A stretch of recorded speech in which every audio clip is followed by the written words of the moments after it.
Ce magazine vous est offert par Dès la fois sécurité, la sécurité est notre priorité.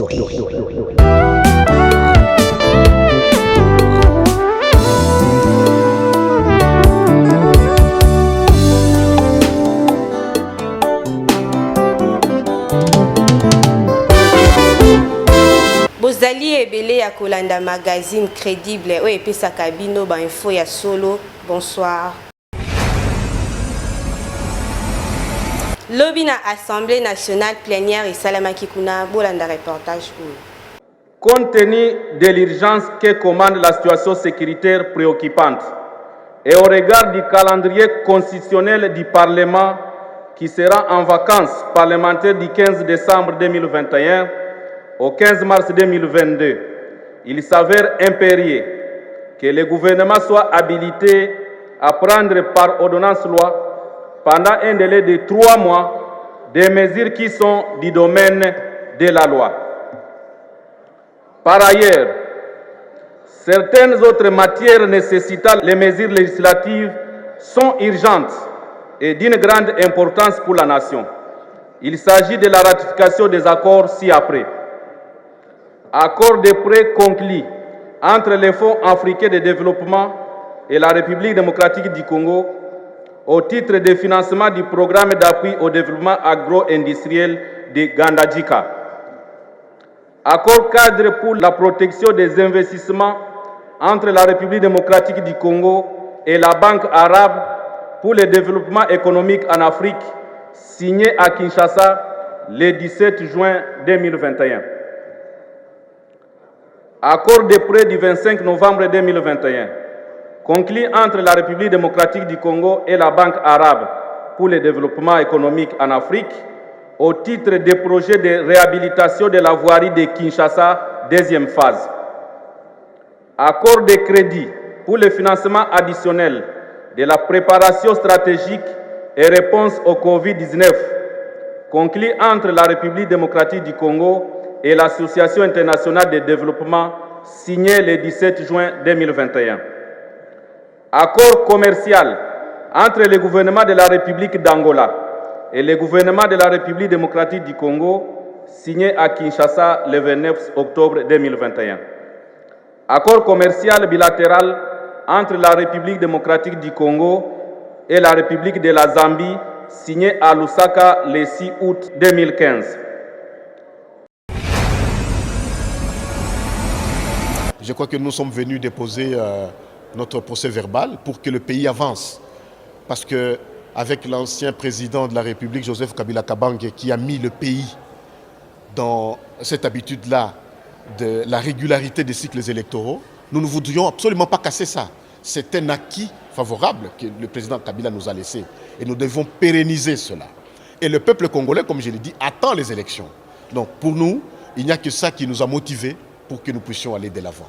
C'est ainsi que nous avions décidé, nous en tant que FCC, progressistes, révolutionnaires, nous avions compris que ceux qui l'ont dit que non au processus électoral, ils ont fait seulement la politique, ils n'ont pas fait la lecture politique. En faisant la lecture politique, nous avions compris que les postes qui revenaient et qui reviennent à l'opposition, ce sont des postes de droit et des droits constitutionnels. Comment refuser ce qui vous revient des droits et continuer à dire autre chose et la nuit à faire autre chose? Nous avions estimé qu'il était temps de dire au vu et au su de tout le monde que nous sommes partie prenante au processus. C'est ainsi que nous avions décidé de déposer nos candidatures au poste revenant à l'opposition. Premier ministre Samba Lukonde ayambaki bongo ambassadeur ya France na primature tozwa élément oyo. Le Premier ministre Jean-Michel Sama Lukonde ayambaki nouveau ambassadeur ya France na RDC Bruno Aubert mardi 14 décembre na bureau na ye ya Moussala. Basololaki sur makambo etali développement, climat pe ya biodiversité. Les deux personnalités abordaki pe lisusu ba question concernant relations bilatérales entre France et RDC. Il était important pour moi de venir me présenter au Premier ministre après un mois après avoir présenté mes lettres de créance au président Tshisekedi Nous avons parlé de l'ensemble des sujets que nous partageons. Nous souhaitons, la France et la République démocratique du Congo, être, nous sommes déjà l'un à l'autre en quelque sorte des partenaires de référence. Nous avons une langue en commun, nous avons les mêmes visions sur les grands enjeux globaux autour du climat, de la biodiversité. Nous avons également une diplomatie active dans la région. Nous partageons également des impératifs de sécurité régionale commun. Nous souhaitons également participer activement au développement économique et social du pays. Pour un diplomate français, présence la directrice de l'Agence française de développement, Safia Ibrahim na pembeni na ye, eza ko justifier intérêt au pays na ye, eza ko attaché na ba question de développement ya RDC. C'est la raison pour laquelle je suis venu avec la directrice à Kinshasa de l'Agence française de développement. Car l'Agence française de développement, qui est notre agence de développement, est en train d'augmenter ses engagements en République démocratique du Congo, et c'est un des signes de notre intérêt pour nos amis congolais.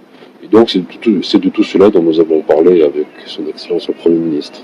Jean-Michel Sama Lukonde azalaki très réceptif na message au ambassadeur ya France amemelaki et sengeli koyeba que nouveau représentant de la République française na République démocratique du Congo a succédé na poste oyo François Pujolas après l'expiration ya mandat na ye. Lancement et travaux et réhabilitation route nationale numéro 1 et Salamaki tozwa élément ou.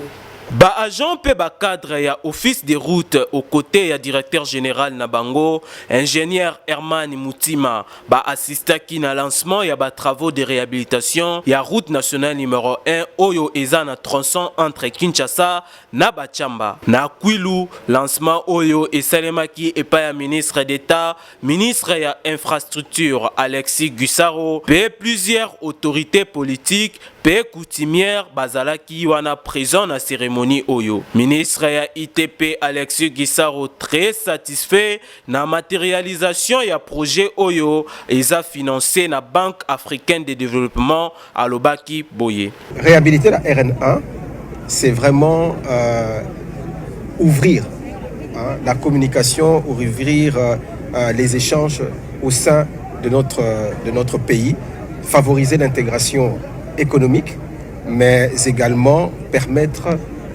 les échanges humains. Et ça va dans la droite ligne de cette vision qu'a le chef de l'État, le président de la République, de prendre son véhicule à partir de Mwanda jusqu'à la frontière de l'autre côté vers le Katanga. Na ngambu na yepe directeur général ya office des routes a affirmé que premier projet oyo ezo permettre na ko sécuriser la fluidité ya nationale numéro 1 pe office des routes et zawana pona ko contrôler ba travaux pour la République et pour l'office des routes. Ça c'est un premier projet qui permet de sécuriser la circulation sur la route nationale numéro 1. Faut-il continuer à asphalter les nouveaux tronçons et abandonner les anciens? Non. C'est ça l'intérêt de ce projet ici, comme a dit le ministre. Et la BAD nous accompagne. Nous sommes là pour assurer la vigilance que les travaux se fassent bien et dans les délais. Parce que ça doit se terminer au plus tard à la fin 2023. Et Sengeli ko signaler que mbongo pour la construction ya nzela oyo eza déjà disponible ndenge ba représentant ya pays na Banque africaine de développement pour la République démocratique du Congo balobaki pe entreprise chinoise nde ba gagner marché baza déjà à pied d'œuvre. Société civile baza contre présence y a la police rwandaise na Goma tolandelema ou. Et la ville de Goma, c'est vrai, a connu une situation sécuritaire grave, mais nous devons être à mesure nous-mêmes de nous sécuriser. Cela passe par la procédure de désinfiltrer notre armée et notre police. Nous savons que notre armée et notre police sont suffisamment infiltrés par les voisins, notamment le Rwanda, qui sont en train de nous agacer. Nous ne devons pas chercher à ce que celui qui a allumé le feu deviennent les sapeurs-pompiers. Donc, nous appelons le président de la République, le gouvernement congolais et le Parlement de pouvoir se pencher à cette question afin qu'on ne puisse pas cautionner toutes les bêtises qui arrivent dans notre pays. Si on a pris l'Ouganda comme modèle pour essayer de faire pression aux ADF, cela ne devrait pas être maintenant une situation qui sera appliquée pour toutes les villes, sous peine que nous puissions nous retrouver avec toutes les villes frontalières qui seront maintenant sécurisées par tous les pays voisins. Sinon alors, le pays va connaître l'incursion des 9 voisins et nous allons cesser d'être la République démocratique du Congo et nous serons donc d'autres pays en dehors de notre pays qui prétend être souverain. C'est une question qui doit être gérée par le Parlement, qui doit avaliser avant que cette police n'entre. Et au niveau de la société civile, nous n'acceptons pas et nous ne pouvons pas tolérer. Abbé Donatien Cholé a commis Monseigneur Tozo reportage. Donatien Cholé à Botamana 1963, Azala nommé prêtre le 3 janvier 1993 pour la diocèse d'Inongo. Azwa diplôme na doctorat na théologie dogmatique na Université pontificale urbanienne na Rome na 2002. P. Aza professeur na grand séminaire Saint-Cyprien de Kikwit na République démocratique du Congo na 2003. Secrétaire général de la conférence épiscopale nationale du Congo Senko na Mukuse a participé na ba négociation entre Joseph Kabila P. opposition Oyo et aboutissa le 31 décembre 2016 na accord ya Saint-Sylvestre Oyo et prévoit ba élection avant fin 2017.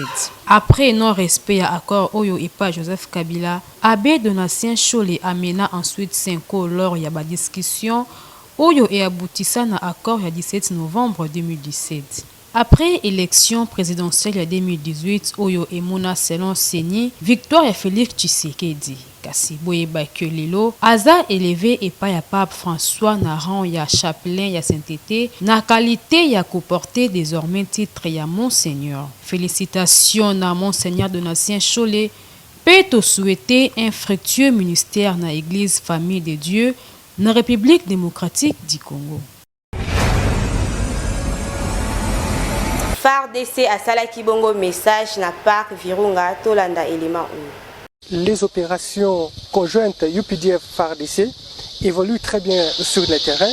Vous me voyez, je suis sur le terrain, ici en pleine forêt, au parc national de Virunga, là où nous avons mis notre état-major momentanément, état-major mixte UPDF-FARDC.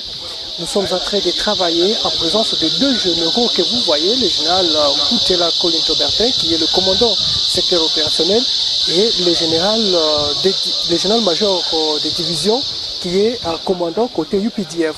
Nous avons commencé à pilonner depuis la nuit avec l'aviation de nos amis UPDF. Et aujourd'hui matin, nous avons commencé à utiliser l'artillerie.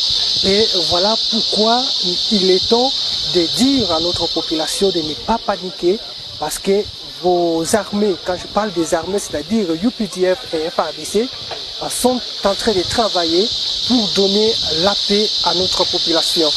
Le chef d'État Antoine Félix Tshisekedi Tshilombo vous a dit qu'il a mis tout en marche pour que ces opérations puissent réussir, pour que la paix puisse revenir dans cette partie de la République démocratique du Congo. Et nous, FARDC, nous sommes engagés à accompagner le président de la République, à accomplir le vœu du président, du commandant suprême, parce que c'est notre mission.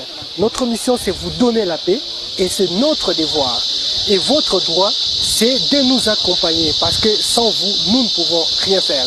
Retenez que les FARDC et l'UPDF sont en train de travailler. Na ville ya Goma, des étudiants, na chauffeur Moko Bazalaki kidnappé, tous un reportage. Nous avons parlé de la situation insécuritaire, entre autres du kidnapping récent de 3 jeunes au niveau de CCLK.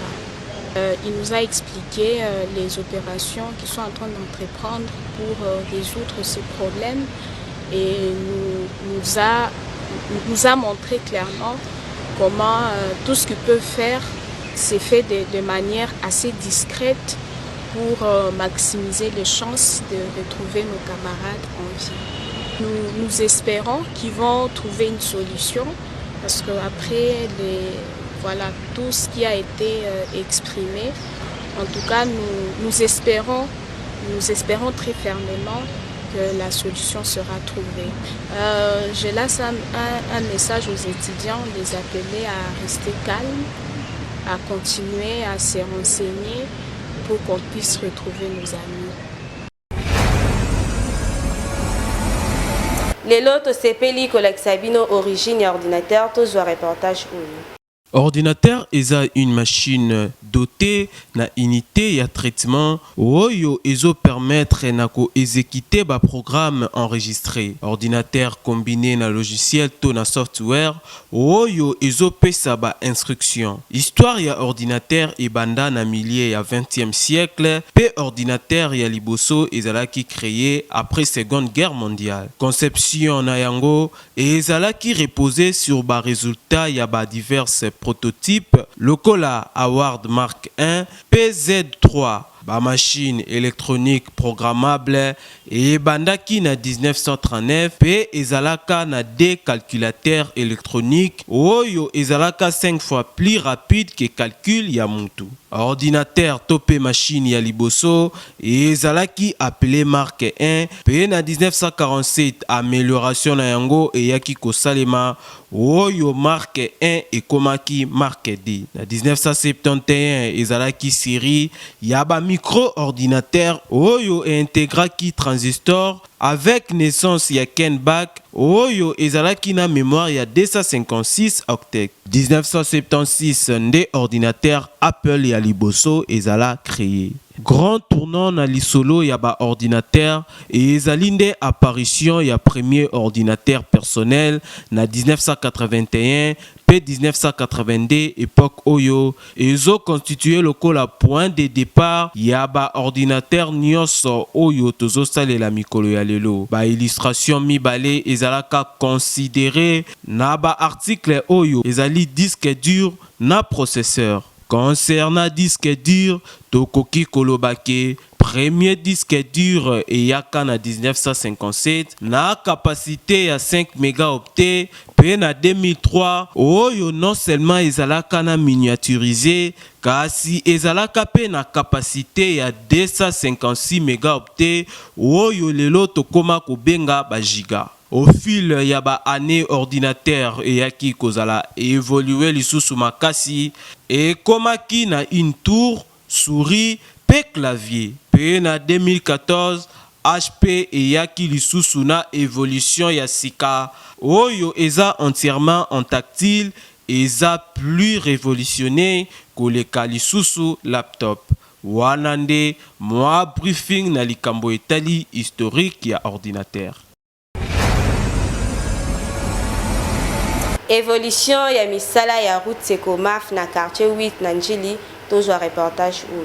Merci Nayo pour la relais au Pessinga Naza à l'intérêt toujours pour la informer population la biso. Ndela kitira pour la kota la évolution misala o ekenda ti Sekomaf précisément na rebo kindenge za ko salema ndenge ezala ki lancé par le gouverneur de la ville Gentilly parce que population balobini na mikona biso puis le kabanga pe na kozonga la bino tout juste après. Lokola ba la ville kanisira bongo la biso awa ba bambi kaka to mona ngande ba sali pour vite za essayer le mona bien ba kamele kaka l'activité va nous salama. Ba wasanga donc la neve sénilité kuna tu as c'est peu compliqué bango côté faut caniveau et ça peut boire à main dans la venue et le caca caniveau zate va venir va nous bukana donc c'est pas gandela ba salika il suffit kamele ka activité et faut moi ba travaux zo sala ma bien mais l'anter ezali et en plus il regrette que ezali soko tali nzela ngo côté axe ba réduire ngo axe on les a mais ba travaux na bango bazo sala na bango bien mais rapidité des athées moi légèreté ça moi trop mais bazo que par rapport ndenge babanda ko sala banzelo kala na bango ba sala cette fois-ci nde bango basala nzela eza na vie molai soki eloko oyo nga na kolanse na gouverne moko fo abesana sur le terrain ndenge azokende kosala na oyo ya makala azokita meme ye DG ya OVD mais si basalaka d'interview na TV il a fallu mpe akitaka na baterrain bokoya kotala ekozala nini nzela ebeba banda na 1997 à l'époque Mobutu akimaki nzela oyo ebeba Kabila le père aye asali te le fils aye asali te Félix aye kosala mais il fallait pas basala ngo boye basala ngo nde moke il fallait bagrandir presse eza nzela monene emike soki position na bango eza nini so mpe bazwi mbongo bane tozo comprendre te ojuste eza nini epuis bazwi ntamolai mpo bakoma awa siko ti bakoma ntina njinga sili place baza bese komafi bakoma jour nini ezalaka te siko mboka yango siko tomango nini ngai susi ndenge eza boye si comme ça so mosala eseli kofo basala basonga bapesa kopa bachinois bopesa kopa bajaponais pomission moko tozokoko eloko moko te tozokoko te na bandi boyoki ndenge population baréagir na micro na biso balobi mosala ezotalema kitoko makasi population baza na rege kotala ndenge nzela oyo esalemi nango kitoko te balobi prince ekomi mokie makasi baaccident ekozala makasi na ngambo opo batiki baespace na coin bazwi prince bakomisa yango mokie en tout cas mosala mabe na ndabiko na biso ya ovd en tout cas spesi place mingi na population ezalaki ngai Véronique Bemanga na compte ya magazine bendeko na zomiseli yo plateau pasi ya mai na Kimbanteke reportage. Ndenge ba mama pe bana oyo bazo sokola nzoto pe bilamba boye na rivière toza na village te toza kaka na Kinshasa s'il vous plaît. Ba habitants ya quartier Biela précisément na ba avenue Kimpangu, Kimbia Dimani pe Mabaka na municipalité ya Kimbanteke na rivière oyo nde bayaka ko sokola bilamba nzoto basani awa bayebi na bango lisolo ya eau potable te mai ya komela takande na ba pompe ya foko to pe na ba mabulu ndenge bozomo na boye ebongo po otoka mai yango il faut ola mukatongo veut dire ba 5h du matin po soki olekani na pongi okokuta baninga deja bakangaki ba tour okozela tour okolemba ebongo siko toka pe mai yango koma na yango tina ndaku tala banzela ba montagne ngomba ndengomba pas moyen. Bakonzi ya mboka commune ya Kimbanteke basala nini ba habitants ya coin oyo bazo continuer kolelaka butu moi na likambo etali eau potable mai bolukela bango solution bakomi kotia bango tina banzembo Kimbanteke commune ezanga piscine eza normal te mais piscine na bango naturel yango yo chance tosaleli bino bongo Constant ndenge masangu nangu ba mubesu ebimi tolanda.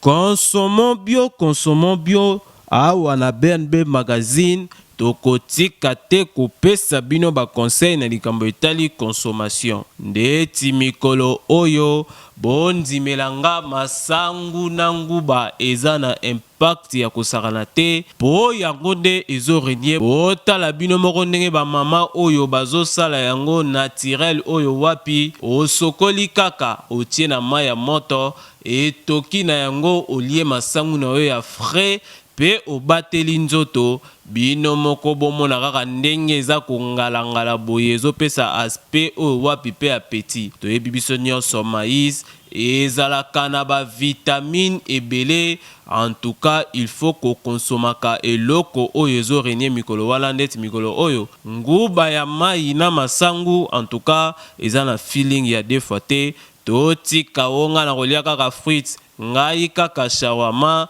tala biloko na biso moko ya mboka ya bana ya mboka yango oyo to consommer bio ekosala bien makasi apparition ya nguba na masangu intéressaki magazine BNB pona ko interpeller population na consommation ya biloko moko naturel.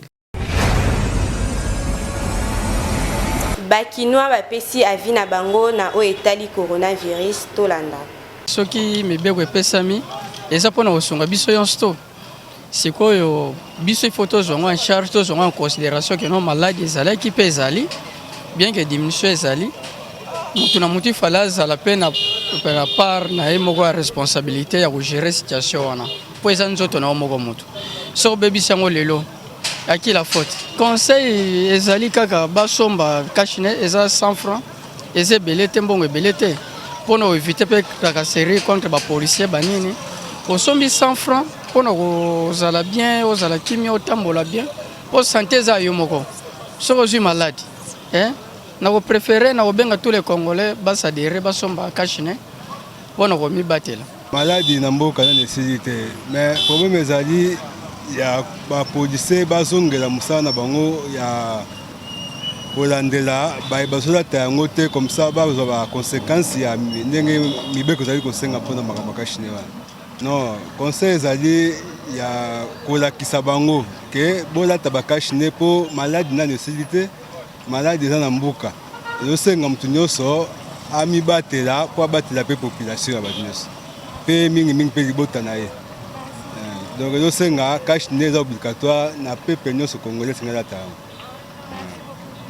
nde constat na moni ete ezosenga policier azonga mosala ndenge azalaki kosala mpo boto batosa mibeko bazongela ndenge bazala liboso ezosenga mosala ya policier gouvernement bayokana bazongela kokanga bayeba bazotosa te kolata bakashine wana.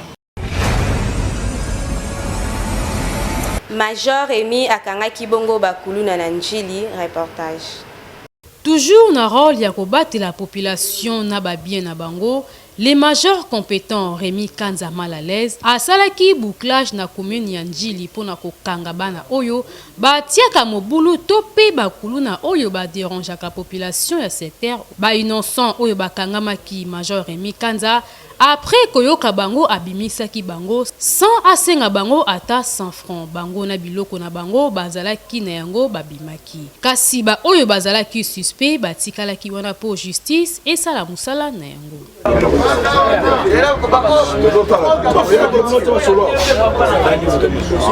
Major Rémi Kanza a continué kosala musala na yo po population ezo kimia boyende ezala bozalaki ebele ya kotala magazine na bino oyo bolingaka mingi ngai elika matins nazalaki bongo na présentation tokutani mbala esi. Ce magazine vous a été offert par Dès la fois sécurité, la sécurité est notre priorité.